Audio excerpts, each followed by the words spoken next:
So guys, भिडिअखौ होनायनिफ्रायनो सुरु खालामनोसै। स' नोंथांमोना नायलांबाय थाबानो जाबाय।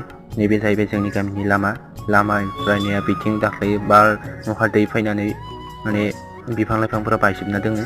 ओमफ्राय जोंनि लोगोफोरा नै फैगासिनो गिदिंनो फैदो, एसे नायनो फैदो आरो ना दिनै लामाखौ एसे।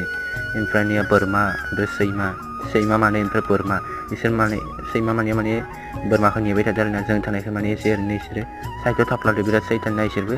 स' नोंथांमोननि दिनै मोनसे बुस्थु खिन्थानायदों आं, जों नायबानो जाबाय नै फुरा हेन्डसाम जायै फैजोबदों आरो ना इसोर सिख्लांनायखाय नै लोगोफोर सिख्लांनायखाय बिराद हेन्डसाम जाफैदो। स' नोंथांमोना गाज्रि दा माने जोंनि गामिनिनो आरो ना आगै मोसानिफ्राय नै बिथांमोना माने लामायाव थायै फुरा बेटारि गारिफोरखौ माने 360 जुम होयै नायगासिनो आरो ना लोगोफोर। नै बेस्रानो फैबाय थानायावनो साखा पामसार जानो हाबाय, बिथाङा दा थाबायनानै थांनो गोनां जासिगोन। लोगोफोर मिनि ब्लगखौ बेखिनियावनो फोजोबनोसै होनना सानबाय। स' बाय बाय।